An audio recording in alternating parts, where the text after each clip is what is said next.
Sa ulo ng mga nagbabagang balita, lalaking nahulihan ng higit 500k na halaga ng shabu, arestado sa bypass sa Naga City. Dalawang estudyante at driver patay sa aksidente sa Libmanan. Batang mula Kamsur, kinatawan ng Pilipinas sa Super Junior Division ng Action Air 2 World Shot. Agraryo Merkado sa Kampo, tampok sa kadiwa ng Pangulo Trade Fair sa Naga City.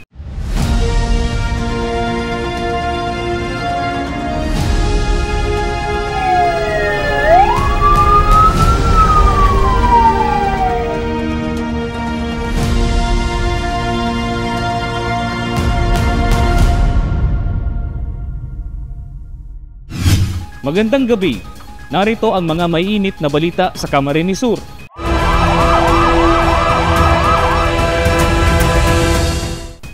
₱28 anyos arestado sa kinasang bypass operation sa Naga City. 80 gramo ng iniinalang shabu nasamsam ng otoridad. Alamin sa ulat ni Regine Bue. Himas rehas ngayon ng isang 28 anyos na lalaki matapos positibong mahuli sa isang bypass operation sa isang inn sa Barangay Abella, Naga City umaga nitong Hulyo 16. Kinilala ang suspect na si Alias Loloy, residente ng Barangay del Rosario sa nasabing lungsod. Sabi nga nila sa bawat Pilipinas dapat ligtas ka. Yung ginigibot lang nila para sa karahayan kang komunidad dahil na baka nailintaman si kandidat kan si Nakwata, sigurado gulping maapektuhan kay itong tao pag nai-dispose gabos ito.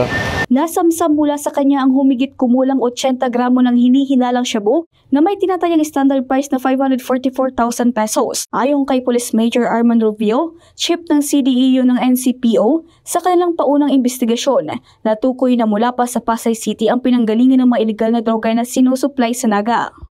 Inaagad din talaga sa community na pag may naaraman silang mga tao na nagtatransact sa illegal drugs, ipaabot nila agad sa mga araw sa muya, sa kinaukulan, kahit wantang gibuhan ng paagi. Sa kasalukuyan, nasa custody ng Police Station 1 ang suspect at naharap sa kasong paglabag sa Republic Act 9165 o ang Comprehensive Dangerous Drugs Act of 2002.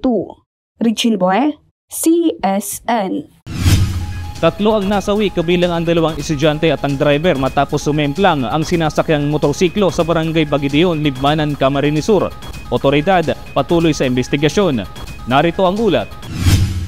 Hindi na nakaligtas pa ang dalawang estudyante at ang driver ng motorsiklo matapos masangkot sa isang malagim na aksidente sa Sitio Lenite, Barangay Bahaw, pasado alas 4 ng hapon noong Hulyo 14, 2025. Batay sa impormasyon na nakalap ng CSN, galing umano ng Barangay Bahaw ang 42 anyos na lalaki na siyang nagmamaneho ng motorsiklo at may sakay na 3 estudyante patungong Barangay Bilyadima. Ayon sa saksi na si Randy Concha, nag-overtake umano ang motorsiklo sa isa pang sasakyan dahilan upang ito ay mag-overshoot at mawalan ng kontrol. Hindi po kinaya, nag-overtake po dun sa may doon sa Tagalaniti din na si yung Bintoy, si Gintoy, nag-overtake daw dun sa rosing kulay pink. Hindi na po kinaya, na siya medyo na po kaya yun, rekodong kaunti. Kitang-kita ko po nung yun, nakahiga po dun sa karsada. Na po, talagang kita ko patay na. Maitim po sir, maitim, tapos ang tama lang po niya sir, likod. Nang siguro sir, namong dugo agad ang ulo. Yung isa po? Yung isa po naman sir na itong lalaki, ligo naman po sir ng dugo ng batang lalaki. Tapos medyo na ungot lang, nagaganon lang. Tapos isinakay na po doon sa may nung service po ng salvasyon. Na na Ligmanan. Sir, Villapuerte. Sir, sa agaw buhay ba? Agaw buhay, sir Agaw buhay Pero ito lang batang isang babae, sir. Yun talaga ang kita namin wala na, patay talaga na. Sa investigasyon, napag-alaman, 2 sa mga sakay ay anak ng driver habang ang isa namang biktima ay isang grade 8 student na nakisakay lamang. Sa 3 estudyante, 2 ang nasawi kabilang na ang anak ng driver na grade 9 student at ang estudyanteng nakisakay. Buhay naman ang isa pang anak ng driver na grade 10 student ngunit nagtamo naman ng matinding sugat. Bagamat naisugod pa sa ospital ang mga biktima, hindi na umabot ng buhay ang 2. Nagpaalala naman ang Libmanan pulis sa mga motorista na iwasan ang pagmamaneho ng lasing at tiyaking ligtas ang kondisyon ng sasakyan at sariling kalusugan bago bumiyahe. Doon po sa mga motorsiklo na nag-aangkas ng mga estudyante o pasahero papunta sa trabaho o papunta sa eskwelahan, alam naman po natin na bawal yan kasi hindi naman talaga for hire ang inyong mga motorsiklo. Mag-ingat na lang po kayo kung talaga hindi maiwasan, lalo sa mga far-flung barangay, yung mountainous barangay dyan sa parting Tangkong Baka. Alam naman natin na marami nag-aabal-abal dyan. Mag-iingat po tayo sa ating pagmamaneho. Siguraduhin po natin na maayos ang kondisyon ng ating vehikulo, maayos ang ating kalusugan. At wag po tayo, ilagay natin sa isip na pagka tayo nakainom ng alak, wag na po tayong mag-drive ng ating motorsiklo. Mabuti kung mga four wheels yan at hindi masyadong natutumba bigla-bigla. Mga motorsiklo, iwasan na po natin ng magsakay ng mga estudyante kung hindi naman lang sigurado na may hatid natin ng maayos ang ating mga estudyante. Panawagan din ng pulisya kung hindi maiiwasang magsakay ng pasahero lalo ng mga estudyante, siguraduhin ang kaligtasan at hindi lasing ang nagmamaneho upang maiwasan ang trahedya. Eli Balbin, CSN. Naglabas ng paalala ang DepEd Kamsur sa mga school head kaugnay ng kaligtasan at kalusugan ng mga mag-aaral matapos ang insidente ng pagkahimatay ng ilang estudyante sa Santa Lutgarda National High School sa Cabusao. Alamin sa ulat ni Darlene Lastrullo. Naglabas ng paalala ang Department of Education o DepEd Camarines Sur sa lahat ng mga school head matapos ang naitalang insidente ng pagkahimatay ng ilang estudyante sa Santa Lutgarda National High School sa bayan ng Cabusao. Ayon kay Attorney Salvador T. Pelingon, Education Program Supervisor 1 ng DepEd Kamsur, nakatanggap sila ng ulat mula sa punong guro ng nasabing paaralan, kaugnay ng ilang estudyanteng nawalan ng malay habang nasa loob ng silid-aralan. Sa paunang imbestigasyon ng Municipal Health Office at ng School Administration, lumitaw na ang sanhi ng insidente ay ang masikip at kulob na silid, kakulangan sa bentilasyon at epekto ng panic attack. Bilang agarang tugon, isinailalim sa modular learning ang klase sa Santa Lutgarda National High School na inaprubahan ng DepEd Kamsur bilang pansamantalang hakbang upang matiyak ang kaligtasan ng mga mag-aaral habang inaaksyonan ng sitwasyon. Yung school nagkaroon muna ng shifting ng klase from regular na kasi tayo ngayon at face to face. So kailangan nilang mag-shift and ginawa naman ng paaralan para maiwasan nga yung further escalation ng mapangyayari na nag-shift muna sa modular at i-communicate naman yun sa atin. Kasabay nito, nagbigay rin ng psychological assistance ang paaralan sa mga estudyanteng apektado upang matulungan silang maproseso ang kanilang karanasan at makabalik sa normal na pag-aaral sa tamang panahon. Kung saan yung psychological assistance naman natin sa mga bata na nandoon upang matanong or magkaroon ng kalinawan kung ano talaga nangyari. Ginawa naman yun ng paaralan po natin. Samantala, pinabulaanan rin ni Attorney Pelingon ng mga kumakalat na haka-hakang may kinalaman ng umano'y pagputol ng punong balete sa insidente. Aniya, walang naganap na pagputol ng punong kahoy sa loob o paligid ng paaralan at kung sakaling mangyari ito sa hinaharap, dadaan ito sa wastong proseso at may kaukulang pahintulot mula sa DENR. Gusto din namin na linawin yung mga report din nga na na di umano may kahoy na pinutol, especially yung balite na sinabi naman ng ating pong paaralan na walang pinutol na kahoy doon sa lugar at kung sakali man, syempre ihihingi natin yun ng permiso mula sa DENR. Nagpasalamat si Attorney Pelingon sa pamunuan ng Santa Lutgarda National High School sa kanilang mabilis na aksyon at ipinaalala sa lahat ng paaralan sa lalawigan na bigyang halaga hindi lamang ang edukasyon kundi pati na rin ang kalusugan, kaligtasan at kabuuang kapakanan ng bawat mag-aaral. Tayo naman nagpapasalamat doon sa school dahil yung mga agarang suporta ay ibinigay sa mga mag-aaral. Darlene Lastrullo, CSN. Manyakis na lolo sa pool sa video ng babaeng biktima sa loob ng pampasahirong bus. Isang lalaki ang sapul sa akto matapos siyang kuhanan ng video ng babaeng pasahero na kanyang umano'y sinisilipan sa loob ng pampasaherong bus. Ayon sa biktima, napilitan siyang kunan ng video ang insidente matapos maramdaman na tila inaamoy at sinisilip ng matanda ang kanyang likuran at dibdib habang magkatabi sila sa upuan. Sa viral video, makikitang posibleng sumusulyap ang lalaki sa direksyon ng biktima. Agad itong inireklamo at inireport sa mga otoridad. Hinimok naman ng mga netizen at concerned groups ang mas mahigpit na seguridad sa pampublikong transportasyon upang maiwasan ang mga ganitong uri ng insidente. Patuloy na inimbestigahan ang kaso. Isang batang taga Camarines Sur ang napiling kinatawan ng Pilipinas sa Super Junior Division ng Action Air 2 World Shot 2025 na gaganapin sa Iloilo City. Alamin sa ulat ni Eli Balbin. Isang batang taga Camarines Sur ang magpapakitang gilas sa prestihiyosong Action Air 2 World Shot 2025, isang international airsoft competition na gaganapin sa Iloilo City ngayong July 25. Si Gabriel Joaquin Binson, ang kaisa-isang delegado mula sa CAMSUR, ay napiling magiging bahagi ng Philippine team sa ilalim ng Super Junior Division. Sa murang edad, pinatunayan niya ang disiplina, galing at dedikasyon sa airsoft, dahilan para siya mapabilang sa pambansang kupunan. Ayon kay Teacher Rosario Olalia, principal ng Naga Parochial School, ito ang kauna-unahang pagkakataon sa 78 taong kasaysayan ng kanilang paaralan na may estudyanteng sasabak sa ganitong uri ng kompetisyon. Bihira ang skill na ito. In fact, sa history ng Naga Parochial School, 78 years na ang Naga Parochial School. First time ito na may champion or may isang parochialista na magaling, ganyan kagaling sa airsoft. First time. Kwento ng kanyang ina na si Cecil Binson, nagsimula ang hilig ni Joaquin sa airsoft sa edad na 7 taon. Ang simpleng libangan ay naging seryoso, kasanayan na ngayon ay umani ng pambansang pagkilala. Nag-start siya nito last, 7 years old pa siya. And sabi ko nga, yung hobby ng airsoft nag-turn into a skill na hanggang ngayon eto na. Actually kami, Cloud9 pa rin eh.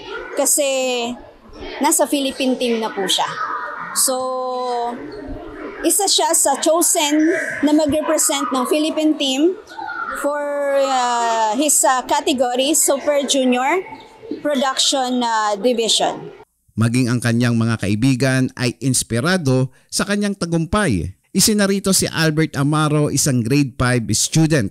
I feel very happy po kasi it's a very high achievement para po kay Joaquin kasi po it's very hard po na makapasok po sa international stage for qualifying po sa airsoft, and it's very hard po kasi marami po siyang kalaban na malakas din po, pero happy din po ako sa kanya kasi po nakapasok po siya kasi meaning po malakas na po si Joaquin. Para kay Joaquin, handa na siya sa laban, bit-bit niya ang pag-asa na maipapanalo niya ang bansa. Sigurado po ako lalaban at sa tingin ko po, ngayon po ako malalalo. Ang tagumpay ni Joaquin ay patunay na kahusayan at determinasyon ng kabataang Pilipino. Isa siyang inspirasyon sa kanyang paaralan, komunidad at sa buong lalawigan ng Camarines Sur. Eli Balbin, CSN. 80 kabataang Pasaqueño binibigyang pagkakataon na makapagtrabaho ngayong bakasyon sa ilalim ng SPES 2025 ng Dole at Peso Pasacao. Narito ang ulat. To serve the public, maging government employee, malay nyo, isa sa inyo. Opisyal nang inilunsad ngayong Miyerkules, Hulyo 16 ng 2025 batch ng Special Program for Employment of Students o SPES sa bayan ng Pasacao. Sa temang hanap buhay sa Pasaqueño, asenso sa negosyo asin-banwaan, tarabangang namamanwaan at taman sa kapalibutan asin-wagas ang pag-asenso. 80 kabataan mula sa iba't ibang sektor ang napabilang sa programang hatid ng Department of Labor and Employment o DOLE at Public Employment Service Office o PESO sa Pasacao. Kabilang sa mga benepisyaryo ang mga estudyante, SPES babies, out-of-school youth at mga nasa kolehiyo. Sa ilalim ng programa, bibigyan sila ng pansamantalang trabaho sa loob ng 20 days na may daily wage na 615 pesos kung saan 60% ay mula sa LGU o Capitol at 40% ay mula sa DOLE. Matapos ang orientation na ginanap mula alas 8 ng umaga hanggang alas 12 ng tanghali, agad silang ide-deploy sa mga barangay hall, tanggapan at piling pribadong kumpanya sa bayan. Sa kanyang mensahe, hinikayat ni Arazas ang mga kabataan na gamitin ang pagkakataong ito bilang hakbang sa kanilang personal na pag-unlad. Igutan ta ang pagklase, ta ang lokal na gobyerno po kang pasakaw, kaibanan po ang Kapitolyo sa pangingunot po sa tuyang Governor El Rey Villafuerte ni Congressman Luigi, sa tuyang Mayor si Mayor Nino Tayko, kaibanan po ang Sangguniang Bayan members. Nagpo-focus po kita sa employment, lalong-lalo na po sa mga estudyante na nagmamaut na makatapos, na deserving talaga matabangan kang lokal na gobyerno. Ini po, ingatan tata, ini po bako lang one time, dire-diretso po ini next year, hanggat na pa sinda graduate, sinda man po girarayan ko po. Nagpahayag din siya ng taus-pusong pasasalamat sa pamahalaang panlalawigan kay Mayor Nino Tayko, LGU Pasakaw at sa buong pamunuan ng munisipyo sa pagbibigay ng tuloy-tuloy na suporta sa mga kabataang Pasakenyo. Pasalamat sa satuyang Provincial Governor El Rey Villafuerte, sa satuyang Congressman Luigi Villafuerte, and sa satuyang padangat ng Mayor Nino Tayko, tapos sa satuyang Vice Mayor, iba na ng siyang SB members, George Bengua. Salamat po sa oportunidad, sa perping pagtabang sa mga Pasakenyo na ma-uplift ang buhay through employment po. Thank you very much. Isa sa mga benepisyaryo si Jason A. Mostar, 4th year BSED English student sa CBS-UAE Pasakaw, ay nagpasalamat sa pagkakataong makasama sa ESPES. Aniya, malaking tulong ito upang may pagpatuloy ang kanyang pag-aaral at matulungan ang kanyang pamilya. Ang gusto ko lang pong pasalamatan is si Sir po kang head kang SPES, especially, then the PESO staff, and especially po our currently the governor of our province, which is si Governor El Rey Villafuerte. Kasi saro din po kaya ni sa program niya na makatabang sa mga student like us, na dahil lang po para sa sarong student, which is makakatabang lang po siya sa sarong student, but still to the community na nag-hope na makasik ng experience like this SPES po. Ang SPES ay patunay ng patuloy na nagsisilbing tulay ng kabataang Pilipino patungo sa mas maunlad na kinabukasan. Darlene Lastrulio, CSN. Umabot sa 803 na beneficiaries ang nakinabang sa Tarabasa Tutoring Program ng DSWD Bicol na isinigawa sa Libmanan Cultural Center nitong July 14. Alamin sa ulat ni Eli Balbin. Umabot sa 803 katao ang benepisyaryo na nakatanggap ng tulong mula sa Tarabasa Tutoring Program ng Department of Social Welfare and Development o DSWD Bicol na ginanap sa Libmanan Cultural Center nitong Lunes, Hulyo 14. Ayon kay Alisa Cabigaw, Social Welfare Officer 3 ng DSWD Bicol, Mayo 19 nang umpisahan ang programa at nagtapos nitong Hulyo 13. Sa loob ng 20 araw, isinagawa ang tutoring session para sa mga mag-aaral habang sabay ding tinuturuan ang mga magulang o guardians na tinawag na nanay at tatay session. Para po ito sa mga magulang or guardians nung mga learners po na tinuruan ng 20 days simula May 19 hanggang June 13.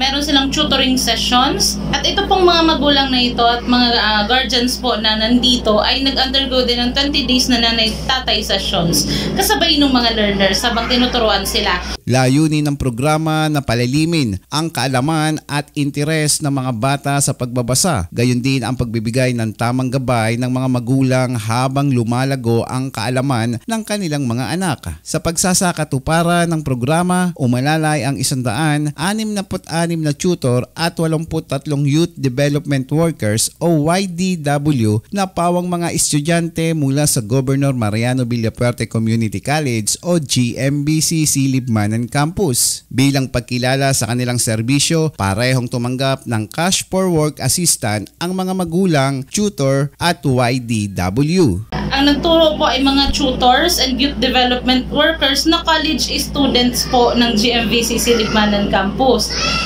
Kung itong mga magulang ay nakatanggap ngayon ng cash for work, yung ating po mga tutors at YDWs po ay may cash for work din sila. Nakatanggap ng 4,700 ang bawat magulang habang 8,300 naman ang ipinagkaloob sa bawat tutor at YDW. Isa sa mga benepisyaryo ay si Melanie Ferrer na labis ang pasasalamat sa programa. Ay, yung anak ko natuto na nadagdagan pa yung kalaman niya pagbasa. Kahit ako, nadagdagan din yung kung paano ko sila alagaan. Lubos ang kasiyahan ng mga magulang at estudyante sa isinagawang programa na layong mas mapadali ang proseso ng pagtuturo at makamit ang mas maliwanag na kinabukasan para sa kabataang Bicolano. Eli Balbin, CSN. Isinagawa ngayong araw ang DRRM Animation Contest sa Digital Transformation Center sa Capitol Complex bilang bahagi ng selebrasyon ng NDRM sa pangunguna ng Provincial Government of Camarines Sur. Lumahok ang 7 paaralan na nagpakitang gila sa pamamagitan ng mga animated storytelling na may temang Disaster Preparedness and Resilience, Cancer Animation, Nabua National High School, Naga City Science High School, San Roque High School, Tandaay Provincial High School, University of Nueva Cáceres, University of St. Anthony.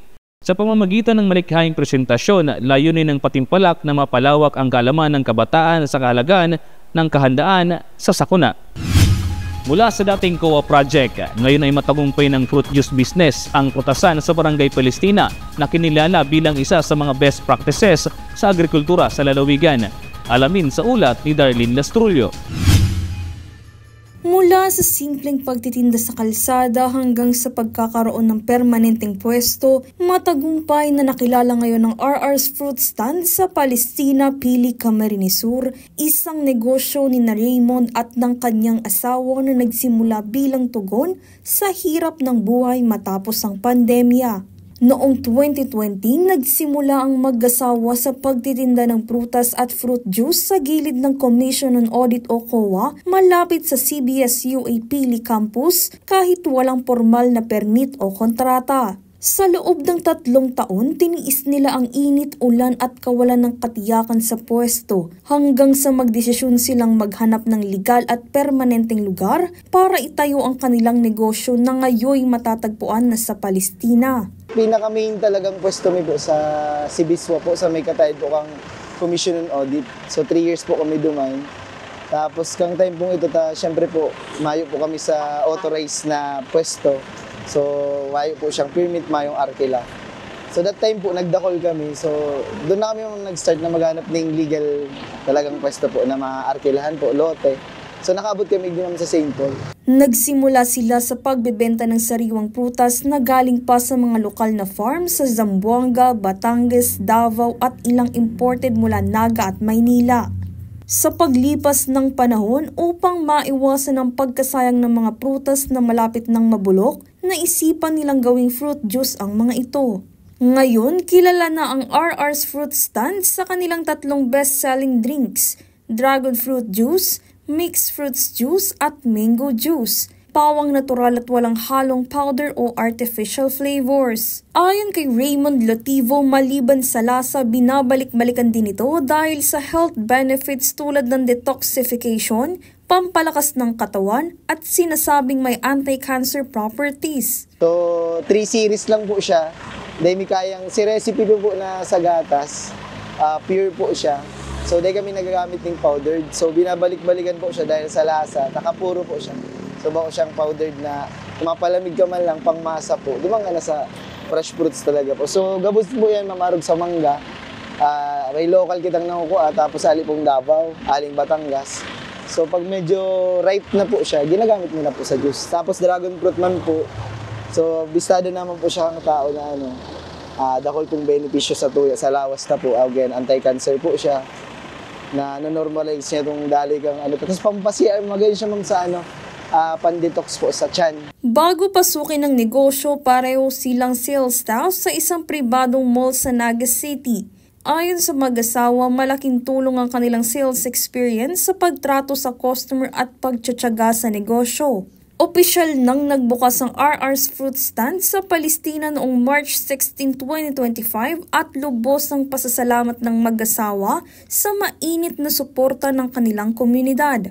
Patuloy nilang pinapalago ang negosyo upang matustusan ng pang-araw-araw na pangangailangan, bayarin sa renta, at amortisasyon ng sasakyan gamit sa negosyo.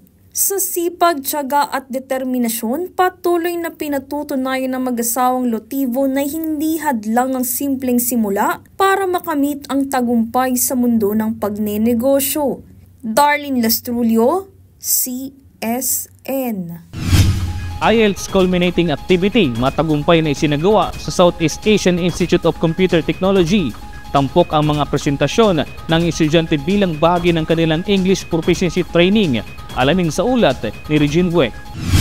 Matagumpay na isinagawa ang culminating activity para sa mga estudyanteng nagtapos ng Language Proficiency Training under IELTS kahapon sa Southeast Asian Institute of Computer Technology. Sa naturang programa, ipinamalas ng mga estudyante ang kanilang mga natutunan sa pamamagitan ng iba't ibang presentasyon sa pagsasalita, pakikinig, pagbasa at pagsusulat na bahagi ng kanilang paghahanda sa pagkuha ng International English Language Testing System o IELTS, isang mahalagang rekisito para sa mga nagnanais mag-aral, magtrabaho o manirahan sa ibang bansa. Siyempre, maabot ang panahon na yaon nakamuduman sa ibang bansa, sa ibang country, but I'm sure you are all equipped and siyempre you were trained with your speaking, listening, writing, and of course, reading. Ayan.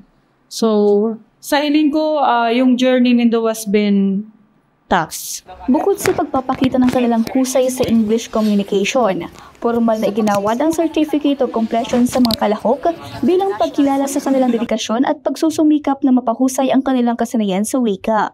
A special day where we celebrate the journey, the learning, and then the success that brought us here. Today marks not just the ending of the chapter, but also the beginning of the new opportunities. So it is time to reflect on the hard work, time, and dedication that we poured out into this experience. Ayon sa pamunuan ng CICT, ang programang ito ay bahagi ng kanilang layunin na ihanda ang mga kabataan sa mas mataas na antas ng kompetisyon, hindi lamang sa loob ng bansa, kundi maging sa pandaigdigang larangan. Technically, this is a review. So we teach the students or whoever wants to go abroad speaking, reading, writing, and listening. So this is advanced English language. So madami na kaming students na nakapasa, and then we have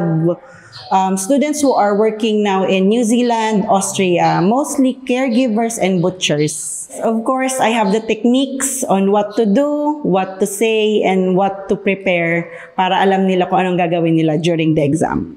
Nagpahayag din ng pasasalamat ang mga estudyante at guro sa matagumpay na pagsasagawa ng training na anilay hindi lamang nagpatibay ng kanilang kaalaman kundi nagbigay rin ng kumpiyansa para sa kanilang hinaharap. Thank you for the ADS program, especially to Governor El Rey Villapuerte for giving this program for us to help. And this is for free, so thank you so much. And for our instructor, Ma'am Winnie, thank you so much for giving us knowledge and for sa paghanda sa amin para sa future career namin. To enter this program, it helped me to improve my skills po na magagamit ko po sa aking paghahanap ng trabaho in out of country po.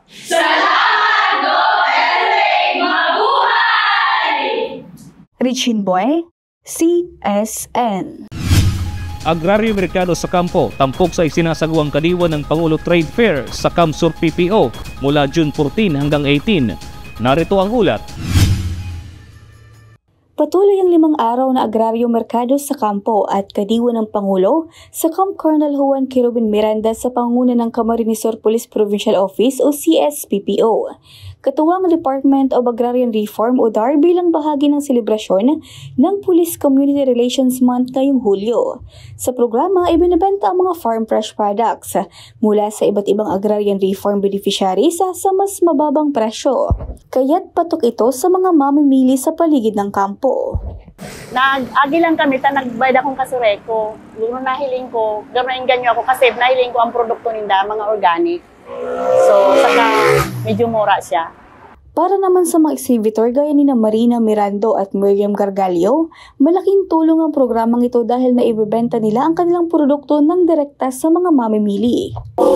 Nakakatulong po sa amin mga po. Nagtitinda kami ng libre, walang bayad ang pisto. Tapos yung kita sa amin, yung paninda sa amin, libre po kami sa pisto. Pwede i-decline. Kasi po ito din ang pagkakataon namin para mabenta namin ang aming produkto na wala na tayong tinutawag na yung middleman na kung saan mapapamahal pa ang ating produkto. Maliban po sa nakamura na sila, presko po ang mabibili ng produkto. Ayon kay Police Captain Liza Jane Altesa, Public Information Officer ng CSPPO, layunin ng aktibidad na suportahan ang mga lokal na magsasaka at itaguyod ang food sustainability sa lalawigan. Talagang intended ito lalo na sa ating mga kababayan na nagtitinda, mga farmers, na maibenta nila yung mga produkto nila na mga presko pa o kaya mga talagang needed na mga pagkain ng ating mga kababayan. And ang serbisyo ay open hindi lang sa mga kapulisan, kundi pati sa publiko. So itong napakagandang agri-fair na ito ay papakita din po ng mga magagandang produkto ng ating mga farmers and access ng ating mga kababayan sa kanilang mga produkto na nabibili sa napakamurang halaga. Magtatagal ang Agraryo Merkado sa Kampo hanggang Biyernes, Hulyo 18. Hinihikayat ang publiko na tangkilikin ang mga lokal na produkto at suportahan ang mga magsasakang Bicolano. Richin Boy, CSN. Matagumpay na isinagawa ang 2 araw na Animal Health Caravan sa bayan ng Pasakaw na layong mapabuti ang kalusugan ng mga alagang hayop sa komunidad. Layunin ng caravan na magbigay ng libreng serbisyo gaya ng bakuna, deworming, vitamin supplementation at konsultasyon para sa mga alagang hayop ng mga magsasaka at pet owners sa iba't ibang barangay ng bayan. Bukod sa mga serbisyo, isinagawa rin ang information drive ukol sa tamang pangangalaga ng hayop, pagsugpo sa rabies at pagpapalakas ng biosecurity measures.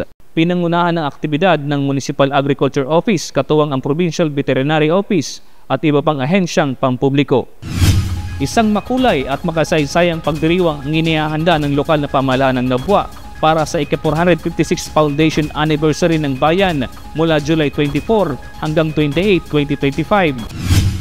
Sa temang Honoring Our Legacy, Shaping Our Future, tampok sa selebrasyon ang mayamang kasaysayan, kultura at pag-unlad ng bayan, isang pagkilalang hindi lamang sa nakaraan kundi pati na rin sa direksyong tinatahak ng komunidad tungo sa mas progresong kinabukasan. Inaasahang dadagsa ang mga Nabuenyo at bisita para makiisa sa mga aktibidad na inihanda, kabilang ang cultural presentations, street parades, exhibits, competitions at gabi ng parangal. Sa panawagan ng lokal na pamahalaan, huwag palalampasin ang pagkakataong maging bahagi ng kasaysayan at ipagdiwang ang ating bayan. Tara, magkaurusa sa paggunita at pagsulong ng Nabwa. Tradisyonal na hilot ng Magaraw na bahagi ng One Town One Product Program, patok ngayon at nakikipagsabay na sa iba't ibang modernong estilo ng masahe. Alamin sa ulat ni Regine Bue. Pagod ka na ba? Masakit ang likod? Balikat? Pati ang damdamin? Baka ang kailangan mo ay hindi lang simpleng pahinga, kundi ang sinaunang lunas na galing mismo sa puso ng Bicol. ang hilot. Sa bayan ng Magaraw, hindi pagkain o produktong gamit ang ipinagmamalaki sa kanilang one town one product uutop, kundi ang hilot, isang tradisyonal na paraan ng pagpapaginhawa ng katawan na sining na rin para sa mga taga rito. Ini po, nagpuon kang pag-organize ang organization 2005. Tapos siya nang ginibong one town one product ang LGU, ang Magaraw, bistado sa hilot. Nag-start kami ng itong mga dating pilot, pig-organize ng LGU sa DTI para maging saro lang. Tapos, pigpa-training, ang hilot itong mga salapo, mga kumbaga, scientific na ang hilot. Tapos, start 16 na parahilot lang. Tapos, halos yearly, nagpa-training na para sige nang dagdag. Tapos, mas dakol siyang tatabangan na mga residente kan Magaraw na nagkakagawa ng hanap buhay dahil sa paghilot.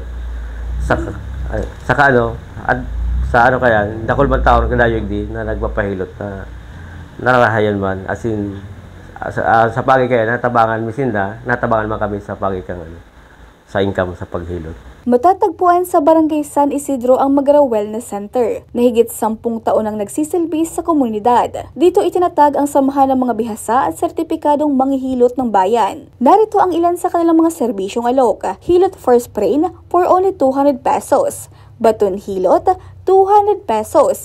Kids and babies massage, 200 to 250 pesos. Half body massage, 250 pesos. Whole body massage, 350 pesos. Lactating massage for mommies, 600 pesos. At ang kanilang signature massage for only 450 pesos. Sa gabos po na kakadangog, madangog, makahiling kayo. Welcome po kami sa muyang banwaan sa mong lugar. Gayon Bicol Wellness Center. Ang Magaraw Lotang Station, handa po mag-survey para sa Indo. Ang operation po, 8 AM to 8 PM. At kung gusto mo namang maranasan ito ng libre, abangan ang Hilot Day ngayong Hulyo 24 bilang bahagi ng kapistahan ng Magaraw. Libre ang hilot, may diskwento pa, isang regalong handog para sa pagod mong katawan. Kaya kung hanap mo ay tunay na ginhawa, magpahilot ka sa Magaraw. Richin Boy, CSN. At yan ang mga maiinit na balita ngayong araw sa Camarines Sur. Kami ang Kamsur News. Ako po si Nick De La Cruz. Diyos mabalo sa pagtitiwala.